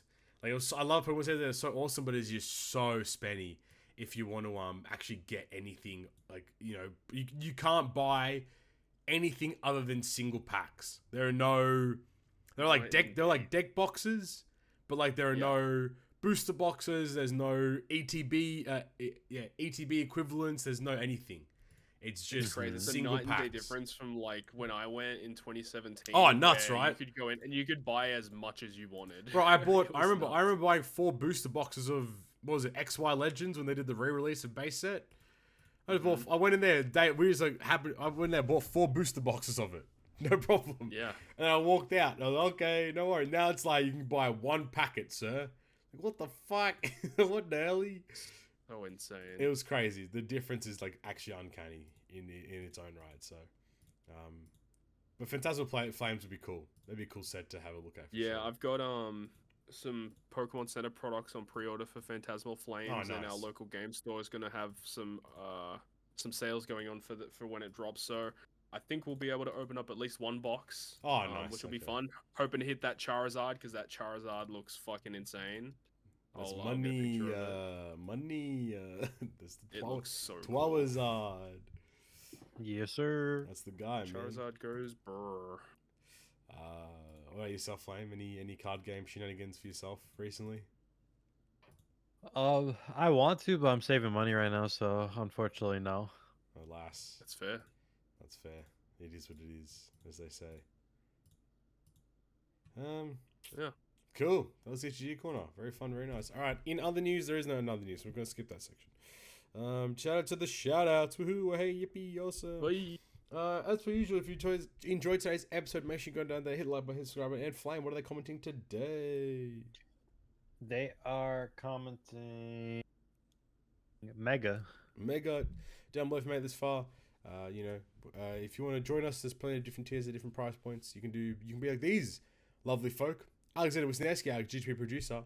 You have our good members of Stump, Hello, Dr. E Recshin, Wankafella, Mike Schallo, Kiri Karasu, and Obsidian Steed117. Thank you guys for the continued support. We do greatly appreciate it. Now, fucking goats. Into the first section of the Q&A. Q&A. Q&A. If you have any questions, you can send them through to us via Twitter at GGP Podcast or our YouTube community tab. First question comes in from Obsidian Steed117. He asks, can OPTC still go back to its glory days of monthly raids, fortnights, calls, etc., or has that ship sailed and we're stuck with what we have now? That's gone. I wish it could go back to the way we had it, but it's gone. Shit, I would play it if it did. Yeah, it's gone. That's far gone, mate. We got Aurora Legends coming in soon, mate. So shut up. Next question is: could you eat a peanut butter burger and drink Flame's Dunkin' Donut drinks to save the life of each GGP member? Yeah, man. Flame does it all the time. No problem. Nah, man. I am a year clean. Matter of fact, let me get the exact day. Hold on, because we might be cooking. We might be 2 years now. No, it's about a year and a bit now, I think. It is. Hold on, I don't have that many pictures. No, we're not a year yet. November 30th. Okay. Damn, that's like that. All right, end of the month will be a year clean from that thing. But would you eat a peanut butter burger, Todd? Would you eat a peanut butter burger and drink Flame's 1,800 calorie Dunkin' Donuts drink to save Knight's life? Maybe I'd scrape the peanut butter off of the burger on the side, and then I'll eat it. You scrape the peanut butter off the burger, Knight's fingers get chopped off. They get well, he's going to have to live with that, I think. Hold that, mate. He's not here to defend himself. He's not here to defend himself, man. Oh, bless. All right, next question from Lascax88. They ask, you can 6+ any... Oh, my, we didn't even talk about it. Luffy login in 6+. That's kind of hype. That'd be fun. They're going to be shit. Okay. They're gonna fuck it up anyway, so that's what's gonna happen anyway. Yeah. Lascax88. Sorry. You can 6+ any unit. Which one? You must make it coherent with the base. I don't know. What's the next unit to get 6+? Oh well, like we had to build the kit too. Oh, I'm not doing all that, man. I want to see get a 6+. So Luffy Law was like the oldest unit to get that didn't have one. I think so. Oh, V1 Kaido, I think, is up there now, too. Yeah, so the oldest unit now is actually V1 Shirashiri after Luffy Law. Interesting. And then V1 Kaido, then Luffy Zoro. Jesus Christ. Then V2 Snake Man. What the fuck? And then V3 Katakuri. That guy needs a 6+. Yeah, he does. That guy needs help. The Blackbeard. Does the Blackbeard have Blackbeard got one recently. Yeah. Not recently, but that one got one ages ago. He's okay. The dual unit Blackbeard got, the handgun Blackbeard got one. That's funny as. And he's still fucking I remember that. That guy fucking sucks too. I think V1 Kaido 6+ would be fun. So I'll say that. V1 Kaido 6+ would be cool. Super type Katakuri, I would love to see that'd be cool. 6+ of him. Honestly, I'm gonna kick it real quick. I think 6+ing PvP Enel to kind of start that trend of the PvP legends, and then giving them Rumble super specials would be cool as fuck, I reckon. Yeah, I don't mind that idea. I would also like to see 6+ of Roger and Newgate dual unit. Yes! That would be very spicy. That'd be cool as, dude. 6+ Toki. Fuck it. Why not? That'd be cool. Yeah, fuck it. So you can have three variants of Toki then. So we don't even need it for TM anymore. But oh man, the Toki strat's gone. The film Red Shanks. Oh yeah, he needs help. He needs Jesus. He needs 6+ Zoro and Lucci. Fuck it. Oh shit! The new legend gets a 6+. Fuck it. Wait, have we had a versus unit 6+? No, we haven't. No. Nah. Big Mom and Kaido. Dude, 6+ Ace at Kaido would be crazy. Ace Kaido. Big Mom and Kaido. Ace Akainu, sorry. Ace Akainu, Ace Kaido, sorry. Ace versus Akainu. That would be crazy. That unit's that Akainu is still fucking good. That guy's a great legend still to this day. Respect on that one. Next part of the question was, any of you fan of rhythm games? If yes, which? I was attracted to OPTC by both the franchise and then the timing aspect of it. I'm not a rhythm game guy. Oh, anyone remember Tap Tap Revenge? Tap Tap Revenge, man. That shit was tight as hell. That was the one, man. Is OPTC technically a rhythm game? I guess the timing aspect of it kind of is. Would you say Guitar Hero is? I'd say Yes. Guitar Hero is a rhythm game, absolutely. That was my game back in the day. Yeah, okay. That's fun. I also played a little not like crazy, but I played some Geometry Dash. Oh hell yeah. Yeah. Yeah, I'm not a rhythm game guy. Tap Tap Revenge when I was like 8 years old was tight though. On my iPod Touch. Yes, sir. You can propose a celebration Sugar Fest with new characters of a past story arc. Which one? I think we talked about it earlier, the Fishman Island arc. Marineford. No, shut up, man. Fishman Island arc. Give me another Hody Legend. Give me an Otahime support rare recruit. Give me a fucking. Give me an. Ooh. Calgara Noland. Ooh. Okay. I like Maybe that. a new NL legend will bring Rye back. Oh man, rest in peace, that guy, wherever he is. Hopefully. Let's get let's pull up on Thriller Bark. Get Legend Ryoma. Okay. Legend Spider Monkey. Okay. What was it? What was the penguin and whatever his name was? The fucking... Dog Penguin. Yes, Asanji. yeah, them as legends. Fuck it. Get support legend Sindri. I mean, hey man, after the recent chapters, man, you can make a bunch of legends out of those fucking zombies. Yeah. I'll tell you what. The old heads. Absalom would be cool as fuck. An Absalom character would be cool as. Absalom with a captain action. You go invisible, dodge the enemy's attack. No Sorted, dude. Sorted. That's what I'm saying, man. Now we're cooking. It's really not hard to make a celebration. It really isn't hard to make a celebration. That's the funniest part. It's fucking easy as, dude. Their job is so easy, man. Next question from Salty I Am. Salty Lamb, I don't know. What changes would actually make Kizuna better? Removing it from the game.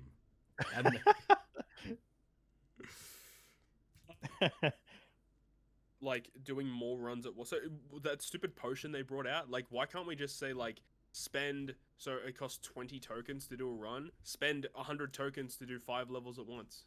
Yeah, like let me get 1,000 tokens and let me do like 100 levels at once, some shit. They do that. They also have to make it the boxes need an overhaul because the rewards I was gonna say so bad. like low key, like Kizuna's fine. It's not good. It's fine.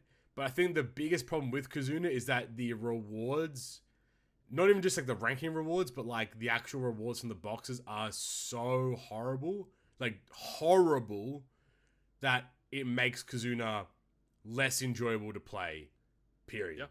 So how you fix and Kizuna? You kind of have to play it because of the alliance stuff.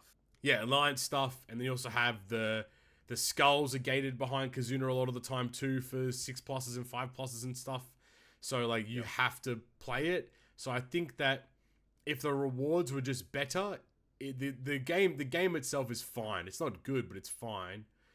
But it's just the rewards that need to be changed, and then you'll be okay. Or maybe make Kizuna insignia droppable. Yeah, facts. I don't know. There's a lot of things they could do, mate. It's still ass. Nothing's gonna change. Last question from Dingle Ding Dong, aka Kiri Karasu, I believe. They ask hot takes. All right, hot take 1: Kizaru is still the best GP leader of all time. Shut up. That's just wrong. I mean, he's solid. I don't know about best. Best of all time is fucking incorrect. it's just I think the most generational GP leader of all time is fucking Int Luffy, man. That guy's the GOAT. That guy still holds it down. Fucking Dex Kaido still goes hard. Dex Kaido's crazy good too. Yeah. Next hot take 2. One time only special quest is the worst extra gem quest because it hasn't been updated since the introduction of the OG limit break. I mean, it's true, but it's an extra gem, so who fucking cares? Like, I don't know. That's not worth the development time.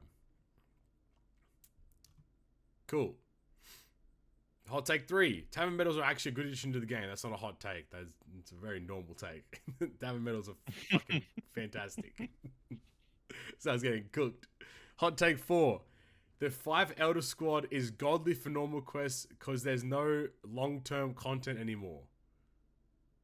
That's not a hot take. That's not a hot take. That's also a very normal take. Also, even for long-term content, I think that they're fine. Like, fucking who cares? Hot take 5. Anniversary Sugafest exclusives are the hardest to pull. And then he says, it goes from easy to get. Hold on, pause. From easy to get to hard. Are you getting to hard, Flame? You getting hard, mate? He says easiest is end of month characters. That's incorrect. That's just wrong. It's straight away because that's the worst banner. So less people pull, which actually makes it harder to get them. Super Suga Fest, Treasure Map, Rumble, Kazuna, and then Anniversary. I think that's... Yeah, I mean... Sure. Anniversaries are hard to pull. Like, immediately when he said that Annies were the hardest to pull, my mind immediately went to Kazuna units. Kazuna Legends... I mean, mathematically are not hard to pull, but it's the fact that you don't ever want to pull on a Kazuna banner because they fucking That's the suck. issue. Same as end of month. Yeah. And every end of month banner fucking reeks. So, like, you just never want to pull on them, so it makes it hard to pull. The next big story-wise Super Super Fest character is going to be the guy that starts with L. Yeah, Luffy. Yeah. Hope you have fun with these. Greetings from Germany. That was not hot takes. I'm going to kick it real quick. That was a fucking ass. Just fucking... That was normal. That was some normal ass takes. But that's it. We're back. We're back in action. Back to the swing of things. Updates on the award show. There are none because I'm lazy. I'll get to it eventually. But look forward to that. Fingers crossed at some point. Hopefully very soon we'll have some more news. But we are approaching the end of the year, which means we'll be getting into the last couple of episodes for this year, which would be cool. So just look forward to that as well. We are, and then again, upcoming rest of 11.5 Annie, and then leading into New Year's, which we generally will talk about at the start of, towards the start of next year. So keep that in mind as well. But with that being said, if you enjoyed the episode, make sure to go down the hit like button, hit the subscribe button, comment mega if you made it this far. You can go down there and also find our link, lankktr.ee/perfect. Find all of our socials, Twitter, GGP Podcast, all that kind of fun stuff. On top of that, find all of our socials down there, Flame, Toski, and myself, and also Knight as well. Make sure you go like, subscribe, follow, donate, do all that kind of fun stuff for everyone. We would greatly appreciate it. But with that being said, I've been Captain Papi, joined by Flame and Todd. Thank you guys for listening to our episode. Turn us next time. Peace. Bye.